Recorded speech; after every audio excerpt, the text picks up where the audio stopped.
Let's start today office hour. We have got a very practical section for all of you. We are going to take a ResNet 18 model and then quantize it using the D-Robotics OpenExplorer toolchains and run it directly on our RDK X5 BPU accelerator. So now today I will not show you a slide presentation. Instead, I will jump right into the terminal and looking the coding file from ONNX Explorer and then calibration dataset and then to the configuration file and finally deploy the model to our RDK X5. So now let's look at this table, and some developer may have some confused about which OpenExplorer version we should use. It depends on the board you use. If you are using RDK X5, uh, here is the RDK X5 BPU architecture, and the RDK X5 have a specific OpenExplorer version, and also RDK X3 um, a BPU architecture is this one. So when you set your configuration file, you you should pay attention to not mix up these two blocks. And the RTK X100 also have Mesh E, and we also have a Open Explorer, which is OERM to quantization the large language model into our S100s. But for a normal model 9 ResNet, and we should only use a normal OE toolchains. So this is the download page of our Docker. So OE toolchain actually we have packaged it into a Docker environment. So we can just download it easily, use this Docker command, and it will pull the Docker image from the Docker website. And we also have a URL to save our Docker. So you can, if the Docker official hub isn't work, you can try this website. And this is the download URL for RDK S100, and this is X3. And so just I mentioned about the OERM is used for large language model quantization like the Clean V or the Gemma. And last weekend I have just posted a post on about how to quantization the Gemma V in RDK S100 board, so we can use our BPU to run to inform the Gemma 4. But quantize the large language model is quite difficult, so I will not show this demo in today's office hour. In today's office hour, because the time is limited, we will run a ResNet quantization demo.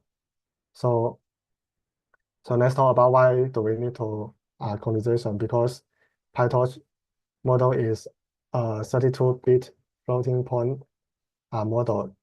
And we always run this model in GPU, but our BPU only can run int8 because the BPU hardware accelerator only run 8-bit integers. So we need to convert the 32-bit model into the int8 model.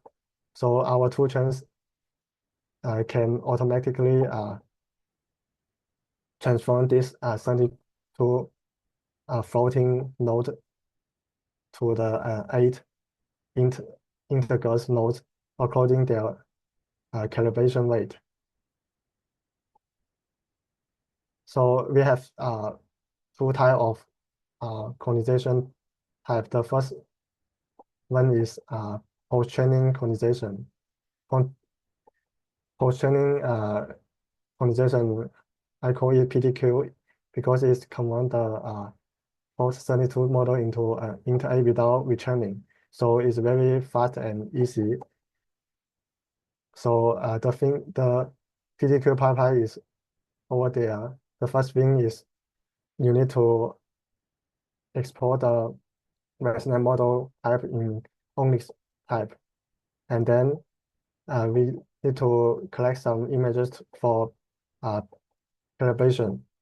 And this calibration image will, the OE toolchain will use these calibration images to calibrate the load weight, which means is the division of how to change the both 32 into the int A distribution. And we only use this command, and the OE toolchain will automatically finish this uh, stage. And finally, we will do is to use our Python or C++ API to infer our model. So the next part is choose the quantization way. So actually for beginner or for some simple model, we only need to choose is PTQ. We can try post-training quantization first to see the cosine similarity is match our initial model or not. If the cosine similarity is too low, you can try QAT, which is quantization while you training your model. So for basic model or some simple model, we can choose PTQ first. Only if the uh, cosine similarity isn't match your threshold, you can try QAT. But QAT is quite complicated and it will use a lot of time because you need to retrain your model once again. So it's quite complex. So let's dive into the step-by-step to how to convert our model into the model that RDK can run by BPU. So the first thing is download our toolchain images because we have packaged the toolchain into a Docker image environment, so we can access it easily. So I assume all of you have already downloaded this Docker images. So the last thing is to start this Docker. So if some of you use Docker before, you can know this command is to start a Docker container and mount it in our computer file. So because I have already started this component, so I just need to, so let's move into our terminal. You can use Docker images command to check how many Docker images you have. And today we will use these images. Let me see. It's this one. And this is AI Toolchain Ubuntu 20 X5 CPU because we will not use QAT. So PTQ is run on the CPU. So we just need a CPU version to train. So let's get into this container. So Docker PS A is to see how many container you have already launched. So I have already launched this container. So we can just so I can just use this command to enter this container.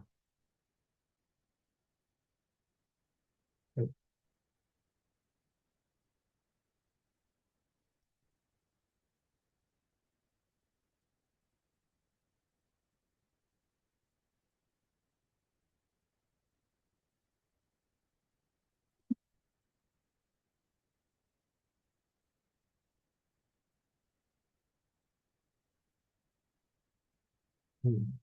Let's, let's check the command.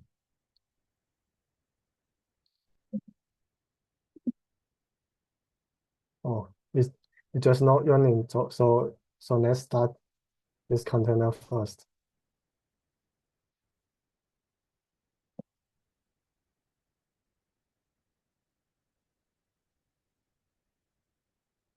So I have already entered this container. So the first thing is to export our ResNet PyTorch model to ONNX. So we need to use this Python script. So you can download our today's uh, office hour code in the GitHub website because I have already pushed this code into GitHub. So if you can do an experiment after the office hour, you can you, you can flog this report or git clone this report to have a try by yourself. Mm, the first step script I will use is to export our ONNX, our PyTorch model to the ONNX version. So the first thing we should pay attention to is this offset version. In the RDK X5, we often use version 11 because if you use a higher version, the if you use a higher version, the operator only it uh export will have some operator error while the OE toolchain compile the only model into the RDK model. So so we should set the offset version 11, and then we use this Python script to Python code to download the ResNet model and turn it into evaluation mode. And then we prepare a simple input. Then we use Torch ONNX export code to export this PyTorch model to the ONNX model. So let's try to run this script.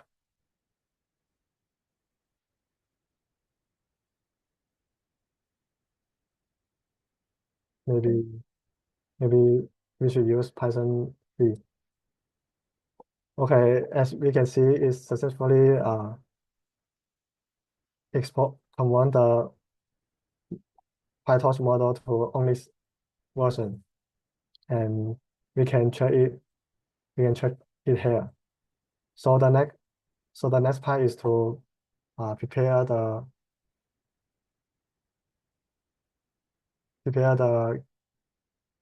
calibration data set. So we have already done export on this model.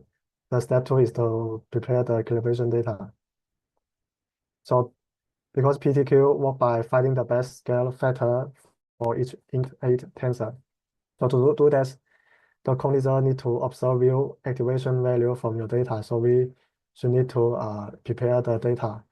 For example, we usually prepare 15 to 200 diverse representative images to our OE toolchain to so the data we prepare according to the config file.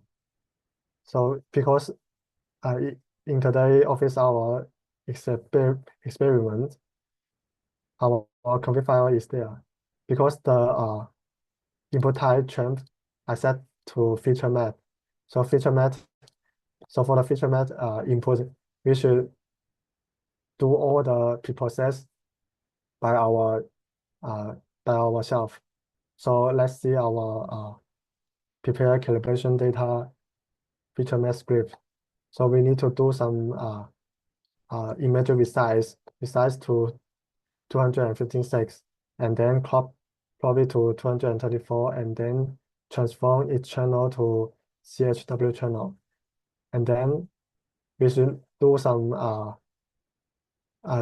we should do some normalization, which is minor the min and delete the std, and then save it into a binary file. So let's run this script to have a try.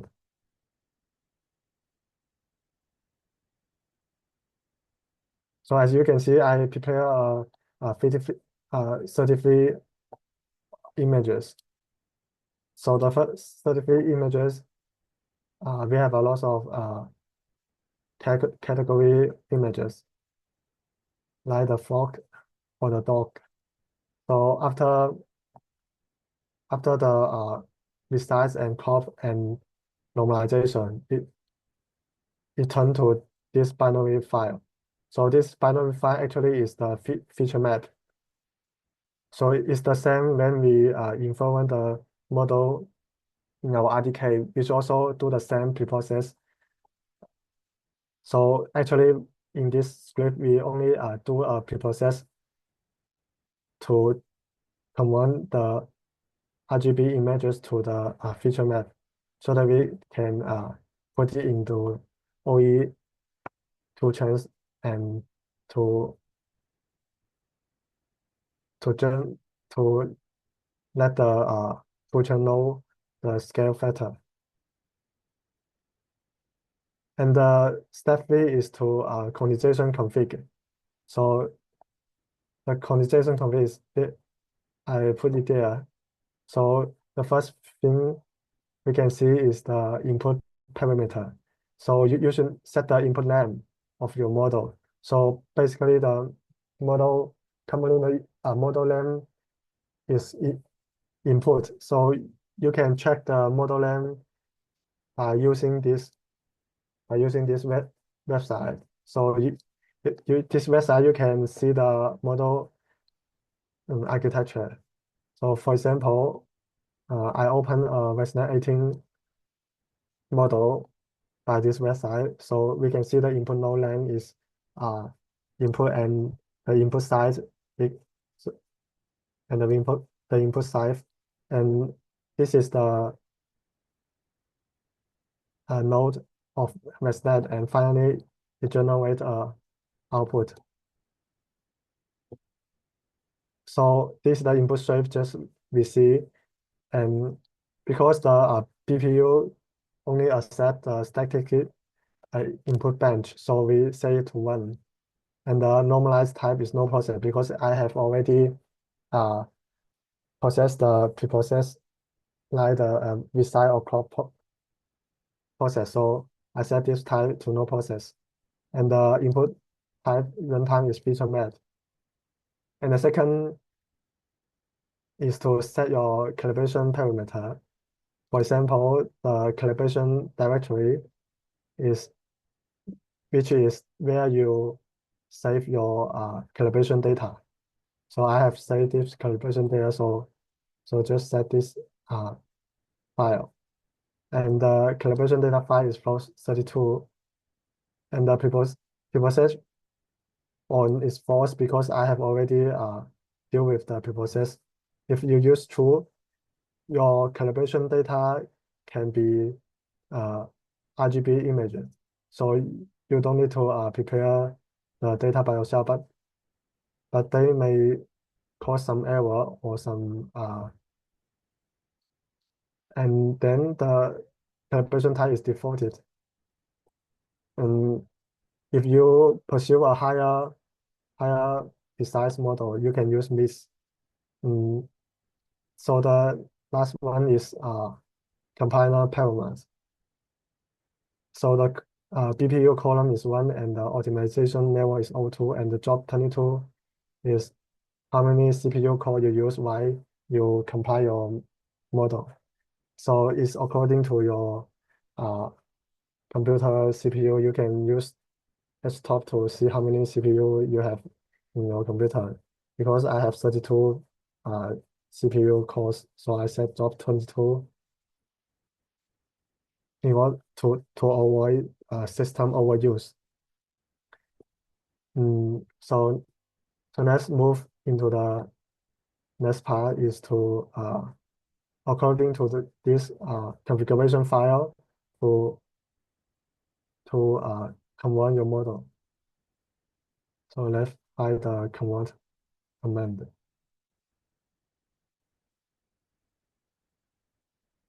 You can just use the command to convert your model. So let's cd our config directory and use this command, which is mean it's just like how you build your C++ code. If you build your C++ code, you will write a CMake file to teach your compiler how to compile your C++ code. This is the same with the OE toolchains. We use the configuration file to teach the toolchain how to compile the model. So as you can see, because the ResNet model is very simple, so it compiles very fast. So let's see the log here. It has already finished the compilation. It convert to runtime bin file successfully, and the most important output we should pay attention is the coastline similarity.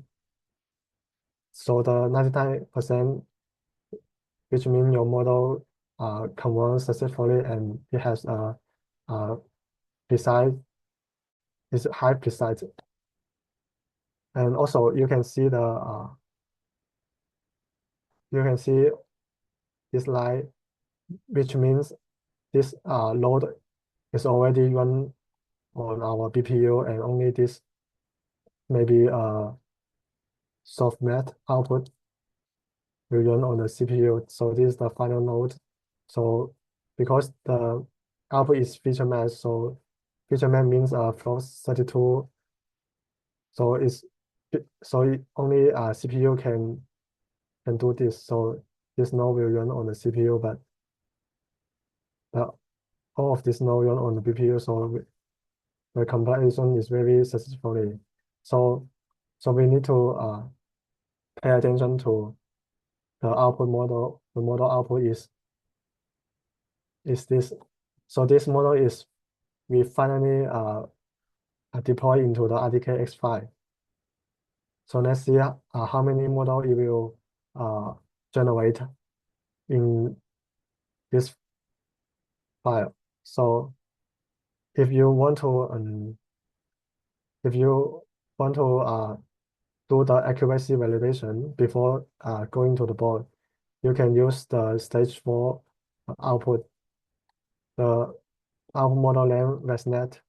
So this is the prefix you set, and we call Quantizer model. And this is our ONNX model, but so the next step is node is already in. So the next step is go inference. After we convert the model into bin model, we copy it into the RDK X5. We have two types to influence the model. The first type is Python API. The second is C++ API. The Python API we use is HB runtime, and we can find the specific documentation over our website. It's in our free basic application development, and we can find 3.6 API documentation and Python inference. We can find the detailed documentation about how to run the model via Python for this website. But the most important and common API we use is I have already written it here. So the first API is to know your model, and the second is to get your model name and input name, output name, and the input shape. Because this parameter is already saved into our bin model, so we can read this parameter through our API. And the second process is preprocess process. So let's directly see the code here. Let's move into the RDK X5. So this window I have already connected to the RDK file via SSH. So this is the Python code. So let's look at it from main function. So the main function we see is the same like just now I have shown you. The first thing is to know the model and to get the input name and output name, all kind of name. And the second thing is we should do a preprocess function. To do a preprocess, we should convert our images to the feature map we have just uh, do like our data calibration script.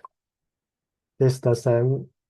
It's the same process, the same as the data calibration. And then we got the feature map. Then we put the feature map into the model run function. The model run function accept a dictionary because if you have a multi input in your model, so you have a name. Oh, this is a key, and the feature map is a value, and the second input name is another key, and the second value is your second node input, and then but ResNet only have one input, so we just use this uh, Python script. So the output, so then we got the output, and then we can absorb the output according to this imaginary class, because the output is uh, a probability distribution of how many category it is and the possibility it is. So we can, according to this classes, to get the final output. So let's try to run this uh, Python script to see the result. So we can test this coffee images.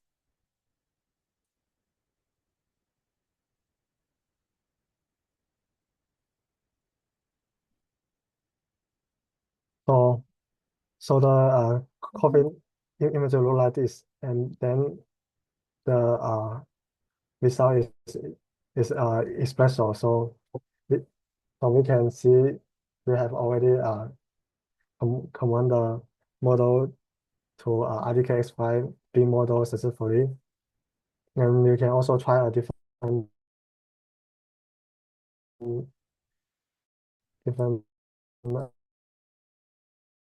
uh, photo. This is a dog photo.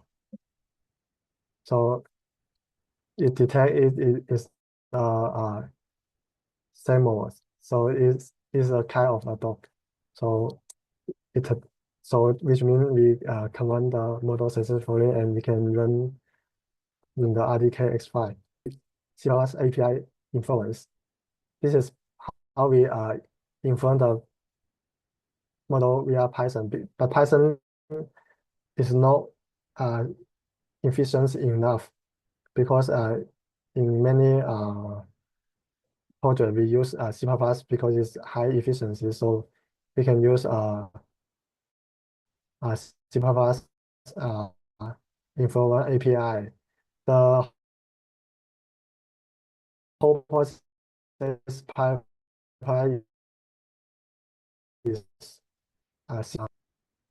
We create a pointer to save the model file, and then use this uh, API to load the model, and then prepare the model handle. Model handle, which means it should define this value before, and the second part is preprocess. So we should do the same preprocess uh, process just like the Python, and then to allocate the memory which we save the input tensor. So the output is a structure save the whole process of the value. And then give the uh, input and output tensor pointer via our CMS list file to get all of the function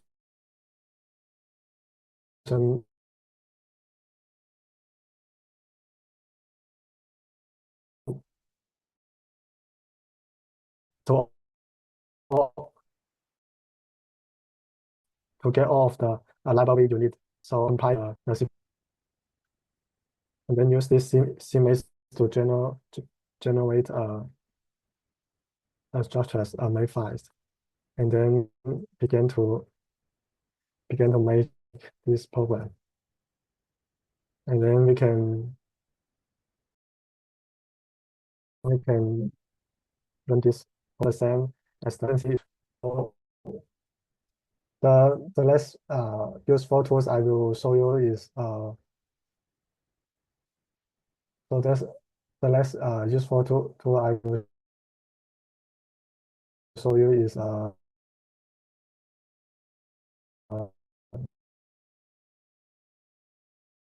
mm, agent skills.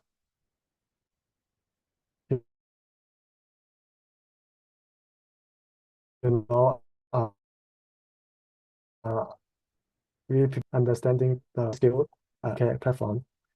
For example, we can just uh, ask the agent like our the model easily. So also you can also try it by yourself.